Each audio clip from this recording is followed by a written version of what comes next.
ক্লাসে আমরা ছবিগুলো এডিট করা দেখেছি।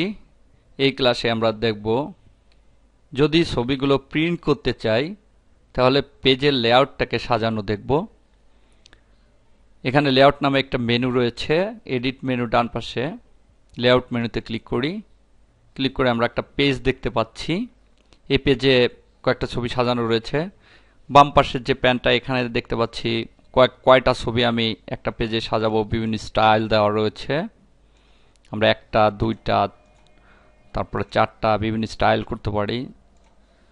বিভিন্ন পরিমাণ ছবি একটা পেজে আমরা দিতে পারি। এছাড়াও যদি আমাদের মতো করে আমরা দিতে চাই এই স্টাইল বাদে, তাও সম্ভব।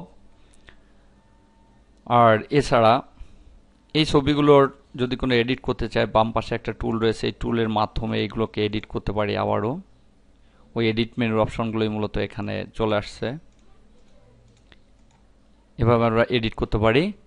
আবার এই ছবিগুলোর উপরে যদি কোনো লেআউট অ্যাপ্লাই করতে চাই, তাও একদম বাম পাশে কিছু অপশন রয়েছে।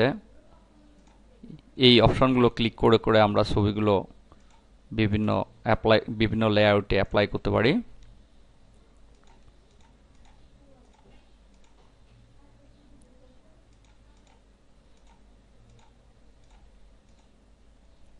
এভাবে আমরা ছবিগুলো সাজাইতে পারি।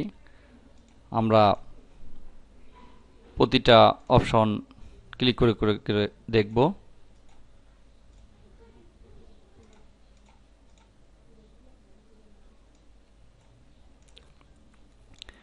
আবার এখান থেকে আমরা পেজের সেটআপটাও দিতে পারি। অর্থাৎ যে পেজটা রয়েছে এটা মূলত রয়েছে 8.5 x 11 ইঞ্চি। আমরা উপরে সেটআপ অপশন দেখতে পাচ্ছি। সেটআপে ক্লিক করলে এখানে পেজ সেটআপের বক্সটা আসবে, ডায়ালগ বক্সটা। এখান থেকে আমরা এখানে দেখতে পাচ্ছি ওয়াইড 8.5 ইঞ্চি এবং হাইট 11 ইঞ্চি রয়েছে। এখান থেকে আমরা এটাকে কমিয়ে বাড়িয়ে দিয়ে পেজ সেটআপটা দিতে পারি।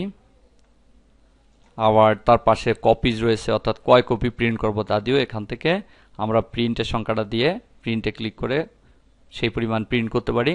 আবার পেজটা তার ডান পাশে রয়েছে, পেজটা পোর্ট্রেট না ল্যান্ডস্কেপ হবে। পোর্ট্রেট হচ্ছে সোজা লম্বালম্বি এবং ল্যান্ডস্কেপ হচ্ছে শোয়ানো অর্থাৎ পাতালে। এভাবে আমরা পেজটাকে নিতে পারি। অর্থাৎ লেআউটটা হচ্ছে আমাদের এই ছবিগুলো, যে ছবিগুলো নিয়ে কাজ করছি, এই ছবিগুলো যদি প্রিন্ট করতে চাই তাহলে এই লেআউট অপশনটা ব্যবহার করতে হবে।